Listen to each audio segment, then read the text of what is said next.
Alrighty, then our scripture reading for today comes from Acts chapter 20, verses 17 to 38.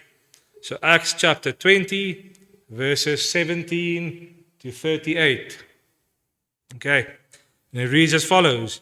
But when we landed in Miletus, he sent a message to the elders of the church at Ephesus, asking them to come and meet him. When they arrived, he declared, "You know that from the day I set foot in the province of Asia until now, I have done the Lord's work humbly and with many tears. I have endured the trials that came to me from the plots of the Jews. I never shrank back from telling you what you needed to hear, either publicly or in your homes. I have had one message for Jews and Greeks alike, the necessity of repenting from sin and turning to God, and of having faith in our Lord Jesus Christ. And now I am bound by the Spirit to go to Jerusalem. I don't know what awaits me, except that the Holy Spirit tells me in city after city that jail and suffering lie ahead. But my life is worth nothing to me unless I use it for finishing the work assigned me by the Lord Jesus, the work of telling others the good news about the wonderful grace of God. And now I know that none of you to whom I have preached the kingdom will ever see me again. I declare today that I have been faithful. If anyone suffers eternal death, it's not my fault, for I didn't shrink from declaring all that God wants you to know. So guard yourselves and God's people. Feed and shepherd God's flock, his church, purchased with his own blood, over which the Holy Spirit has appointed you as leaders. I know that false teachers, like vicious wolves, will come in among you after I leave, not sparing the flock. Even some men from your own group will rise up and distort the truth in order to draw a following. Watch out. Remember the 3 years I was with you, my constant watch and care over you night and day, and my many tears for you. And now I entrust you to God and the message of his grace that is able to build you up and give you an inheritance with all those he has set apart for himself. I have never coveted silver or gold or fine clothes. You know that these hands of mine have worked to supply my own needs and even the needs of those who were with me. And I have been a constant example of how you can help those in need by working hard. You should remember the words of the Lord Jesus. It is more blessed to give than to receive. When he had finished speaking, he knelt and prayed with them. They all cried as they embraced and kissed him goodbye. They were sad most of all because he had said that they would never see him again. Then they escorted him down to the ship. So as I stand here today, as you can see, I feel something of that tension, because it is not just another Sunday in the life of the church. It's a transition. It is the closing of a chapter. And it's a chapter that has been written over years of shared worship, shared burdens, shared prayers, shared tears, and shared joy. Now we find ourselves at a moment when we must acknowledge that the season is changing. So, when the Apostle Paul found himself in a similar moment in Acts 20, he called the elders of the church in Ephesus to meet with him. He knew they would not see him again. And this was not speculation for him. It was certainty. And so he speaks to them not as someone giving a final instruction, but as a shepherd who is entrusting a flock he loves into the care of God. So Luke records his farewell with a kind of sacred weight. It is one of the most emotionally charged scenes in the entire New Testament. You see, Paul is not addressing a bunch of strangers or people that he does not know. These are people he has lived among for years. People he has shared burdens, shared tears, shared their homes, shared meals. He's been one of them, part of their families. You see, he has taught in homes, he's taught in public spaces. People he has wept with, labored with, prayed for. And now he stands before them knowing that that journey is coming to an end. And what is striking, as we listen to Paul, is not what he says about himself, but where he directs their attention. Do you notice that Paul is not going after self-preservation or speaking about himself or anything or about self-importance? There's an effort to hold on to his influence or secure his legacy. Instead, there's a steady, very, very deliberate movement away from himself that he turns all their attention and focus squarely on to God. And that alone is one of the most important lessons of all Christian ministry and of Christian life in general. You see, the longer we walk with Christ, the more we should find ourselves stepping out of the center and placing him there. We should not be of utmost importance. Christ must be the center and of utmost importance in every single aspect, facet of our lives, and every single thing that we do.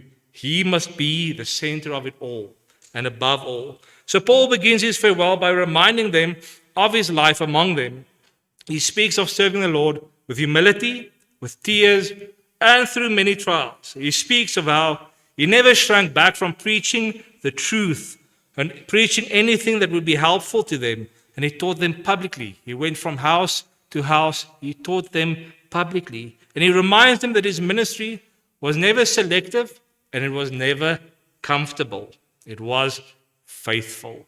Ministry is never comfortable, but it is always faithful.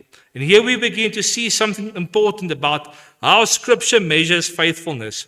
You see, the world measures success by your visibility, by your recognition, by measurable outcomes, by applause, by achievement, by being Instagram famous or TikTok famous or I don't know, whatever. You know, the world measures standards like that. But Scripture consistently measures faithfulness in a very, very different way. It measures your success and your faithfulness by obedience, by endurance, by humility, and by your integrity and your character. So by perseverance when no one is watching and when the results are not immediately visible. So Paul does not point to numbers. He's not saying, you know what? I built hundreds of churches. I converted more than a million of people. He's not doing that. He doesn't point to his own accomplishments. He doesn't point to buildings or influences. He points to the posture of his heart before our great and mighty God and the consistency then of his life among them.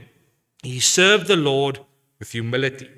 That is not a decorative phrase, but it is a defining one. Because humility is not weakness. It's actually a strength. It's when you are submitted to God. And that is a strength. It is a refusal to make oneself the center of one's story. Because Christ above all, he is the center of every single thing. Then he also speaks of tears, and we should not move too quickly past that. Ministry, when it is real ministry, always involves tears. Not because it is unsuccessful, but because it is relational. It's a work with people. It has to be relational. It's not about whoever is doing it. It's about the people and being together. So you cannot love people deeply without being affected by their pain. You cannot walk with a congregation through life without carrying some of that weight in your heart. You are going to feel it. That is a fact of life. You are going to feel it. And you don't have to be the minister to feel other people's pain in your congregation. You're going to feel it. Christianity is ministry, so you are going to feel it.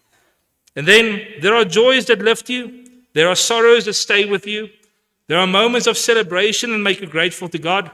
And there are moments of loss that leave you silent before him. So Paul's tears are not a sign of weakness. They're a sign of love, and love is always costly. It always involves some form of risk, some form of challenge, but it always involves a form of vulnerability. There's always vulnerability. And that is true in all families, in all friendships, and certainly the life of the church. So you see, the church is not just this organization we attend or this building we go to. It's a body we belong to. And you see, belonging always, every single time, involves an emotional investment. Always. So Paul reminds them that he did not hold back from preaching anything that would be helpful, but faithfully declared the message of repentance toward God and faith in our Lord Jesus Christ. So at the center of his ministry was not innovation or personal insight. It was the gospel itself. That is what the center of his ministry was and what all ministry should be. The gospel itself, which is repentance and faith, turning from sin, turning to Christ, and receiving grace, living in obedience. And that is the core of Christian proclamation. And it remains unchanged across all generations. You see, one of the temptations in every generation of the church is to start shifting the center, to move from the gospel to something else that feels more relevant or more acceptable or more comfortable. You know, this elusive modern audience that people try to get. The modern audience doesn't exist. The Bible will never change. That is a fact. God's word is God's word. So you cannot move that center. You see, the church does not survive on relevance. It survives on truth. That is what any and all churches survive on. And the truth is not complicated at all.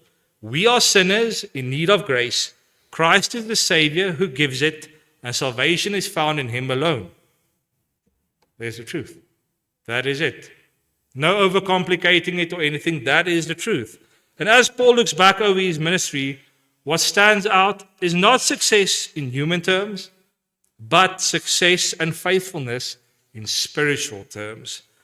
And that redefinition is something every single believer must eventually learn. Faithfulness is not measured by applause, but by obedience. Not by outcome, but by trust. And definitely not by recognition, but by integrity before God. And perhaps that is where this passage begins to speak most directly into moments like today. Because when a season of ministry changes, the temptation is always to evaluate it in human terms.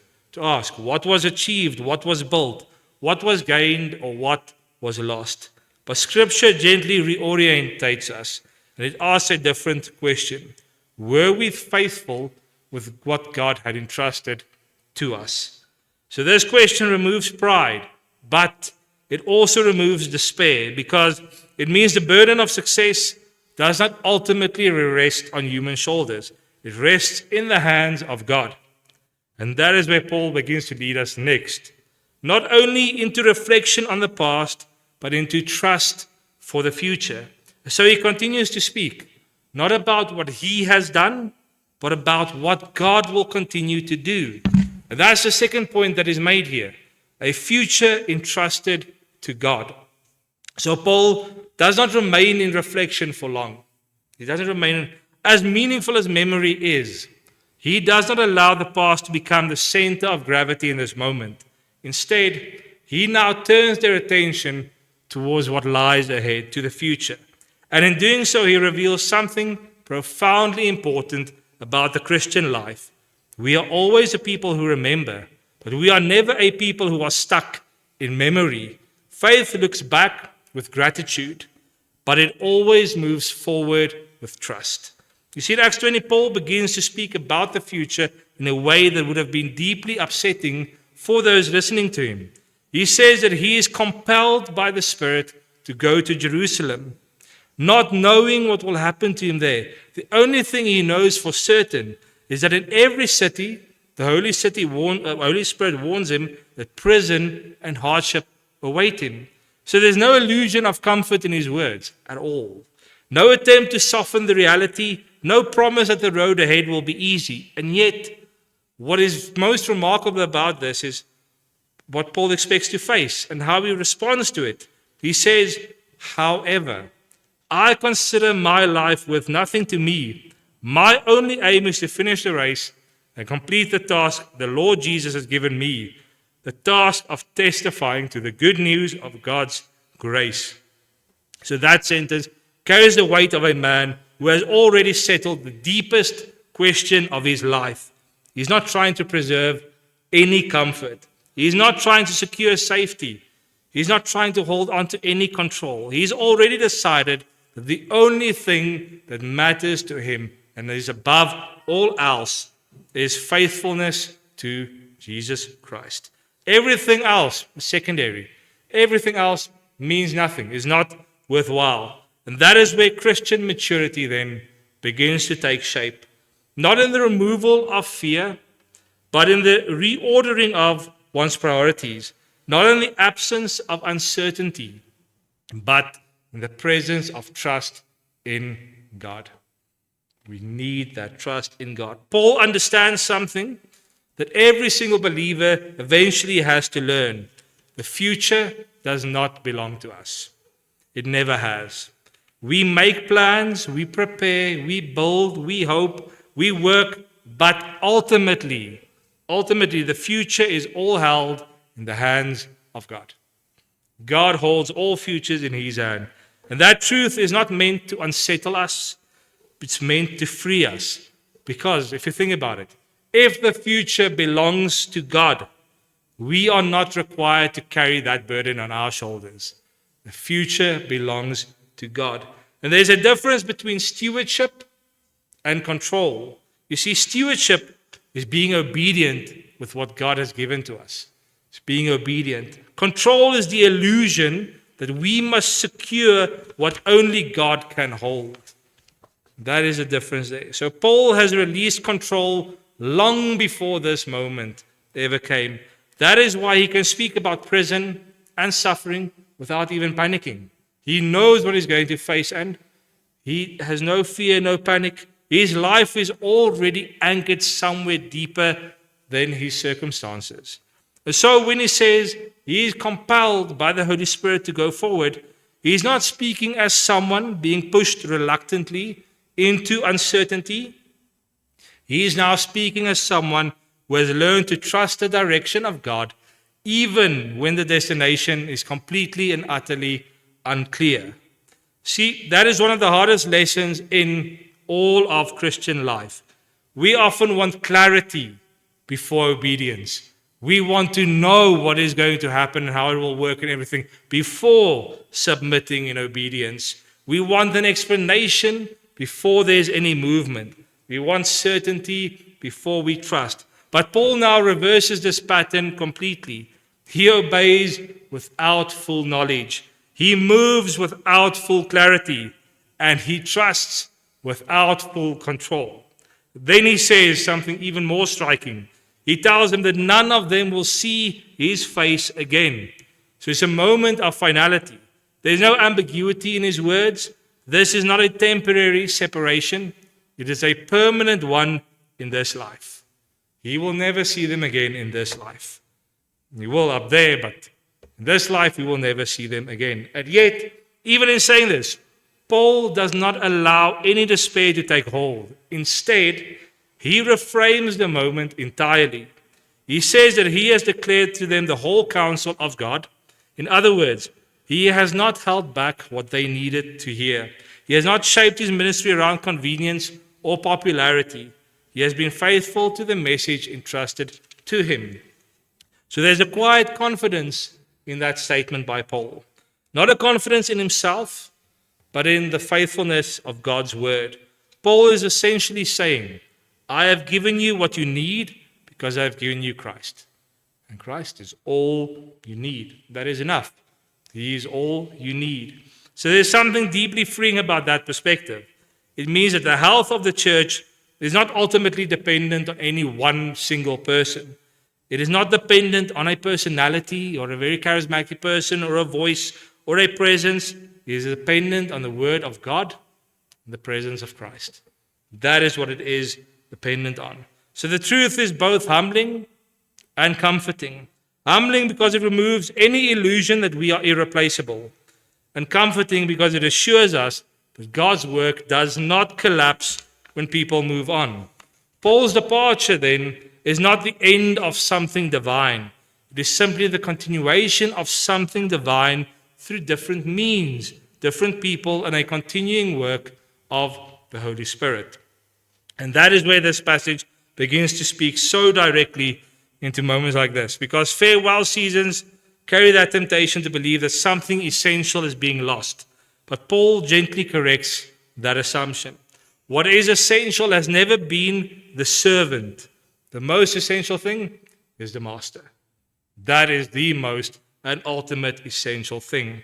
So he entrusts the future not to strategies or to personalities or to structures or to new people, but he does it to God himself. He entrusts the future entirely to God himself. And in doing so, he models something that every servant of Christ must eventually do. We have to release what we cannot control, and we have to trust the one who holds it all together. Release the things you know you cannot control, and entrust it in his hands. He holds everything after all. And so, with Paul, he entrusts the future to God. And then a third thing that Paul highlights in this passage is a church that is guarded by grace. A church guarded by grace. So as Paul now continues his farewell, his attention shifts from his own ministry and his own departure to the life and the health of the church itself. And this is a very deeply important point in the passage, because it shows us that even in this moment of personal farewell, Paul is not self-focused. His concern is not simply that he is leaving, but that the church remains faithful after he is gone. His heart is not turned inward and in on himself, but it is turned outward to the continued spiritual well-being of God's people. So he begins by speaking directly to the elders of the church in Ephesus, and he says to them, "Keep watch over yourselves and all the flock of which the Holy Spirit has made you overseers." That sentence carries both weight and responsibility. Paul does not begin with structures or strategies. He begins with character. Keep watch over yourselves. Before they are responsible for others, they are first and foremost responsible for their own spiritual condition. So before they lead outwardly, they must be healthy inwardly.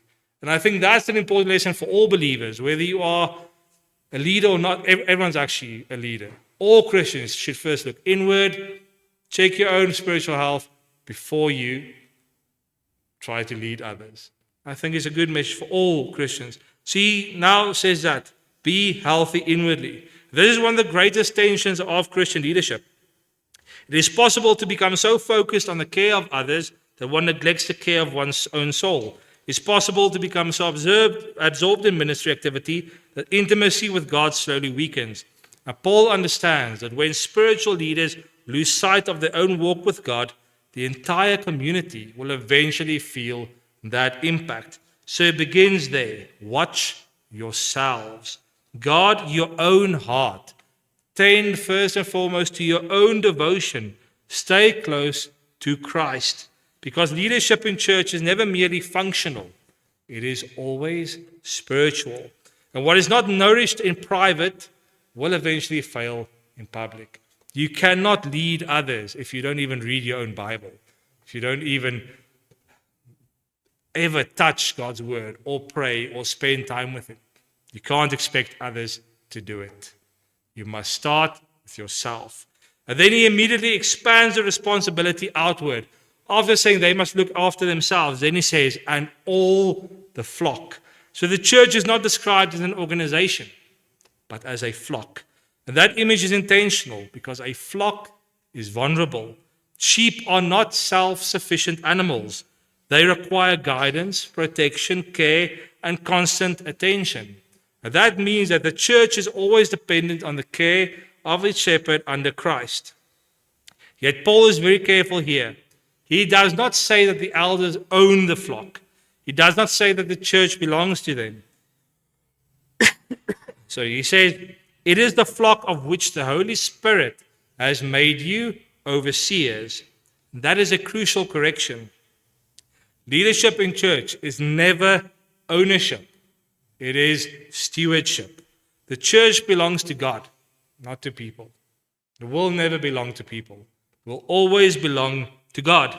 So that truth alone changes everything about how we should think about ministry. It removes pride because nothing is ours. It is not about us. And it removes fear because nothing is ultimately ours to lose.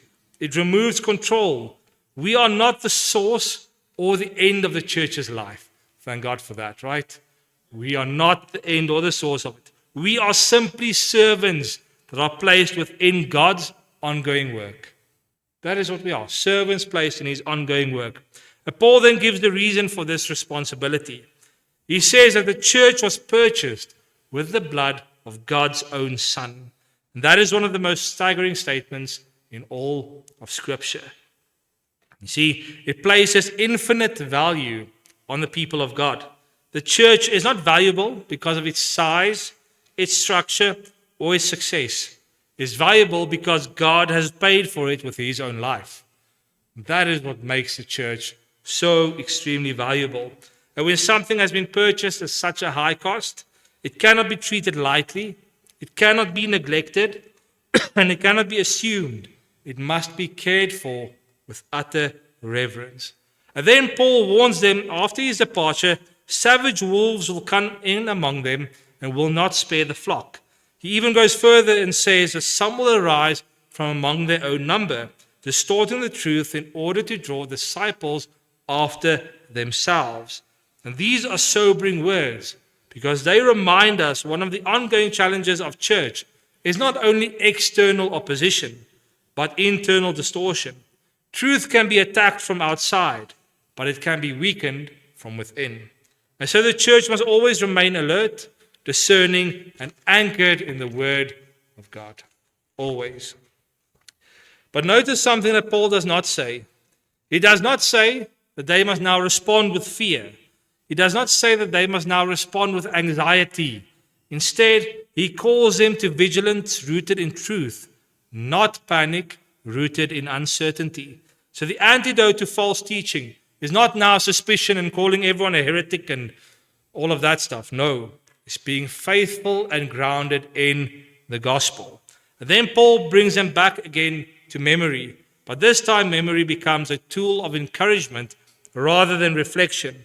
He reminds them that for 3 years he never stopped warning them night and day with tears. Once again, we see the emotional depth of Paul's ministry. He does not speak as a distant instructor, but as a deeply invested shepherd. So there is something profoundly human in this moment. Paul is not speaking from detachment. He's speaking from relationship. So these are not abstract theological concerns. These are people he loves. And yet, even in this emotional moment, he does not point them back to himself as their hope. He does something very important. He points them forward. He says, "Now I commit you to God and the word of his grace, which can build you up and give you an inheritance among all those who are sanctified." And here we reach the center of Paul's confidence. It's not in his presence, not in his leadership, not in his ability to sustain them, but in God and the word of his grace. And this is where the church is ultimately held, not by human strength, but by divine grace, not by human continuity, but by God's sustaining word, and not by the permanence of leaders, but by the permanence of God's truth. So Paul is essentially saying that what sustains the church after he leaves is exactly what sustained it while he was there. The grace of God revealed in the word of God through the Son of God. And that means that nothing essential is being lost in his departure, because what truly builds the church does not leave with him. So finally, Paul gives him an example. He reminds them he has not coveted anyone's silver or gold. He has worked with his own hands to provide for his needs and for those who were with him. And in doing so, he shows them what sacrificial leadership looks like. He shows them that ministry is not about gaining from people. It's about giving to people. Then he quotes the words of Jesus. Words are not recorded in the Gospels, but clearly remembered in the early church. It is more blessed to give than to receive. And with that, Paul brings them to the heart of Christian leadership and Christian life. It is not about accumulation and riches. It is about generosity. It is not about receiving honor, but about giving oneself away. And in that way, Paul leaves them not with a structure to maintain, but with a life to embody. A life shaped by grace, grounded in truth, and expressed in love. And then the final point here is that there is a farewell that is anchored in both tears and in hope. So as Paul finishes speaking, Luke records one of the most moving scenes in all of Scripture. The sermon ends, but the moment does not end. The theology gives way to something deeply human, something we all recognize instinctively when words are no longer enough. Luke tells us that when Paul had finished speaking, he knelt down with all of them and prayed. This is significant because it shows us where every true Christian and farewell must ultimately end. It does not end with explanation. It does not end with clarity. It does not end with resolution. It ends with prayer. That is what it ends with. It ends in prayer. And there is something profoundly right about that, because prayer is a recognition that what we cannot hold together in our own strength must be entrusted to God. It is a place where human limitation meets divine sufficiency. And in moments of transition, prayer becomes not a formality, but a necessity. So Paul kneels, the elders kneel with him, and together they pray. We are not told the content of the prayer, but we can imagine its shape. It likely is a prayer of gratitude for what God has done, a prayer of protection over what is to come, a prayer of blessing over those who remain, and a prayer of surrender as Paul entrusts them into the hands of God. And then something deeply human happens. Luke says that they all wept as they embraced Paul and kissed him.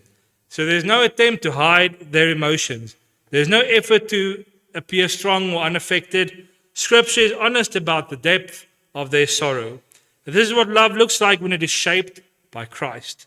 It doesn't make people emotionally detached. It makes them deeply connected. The gospel does not reduce love.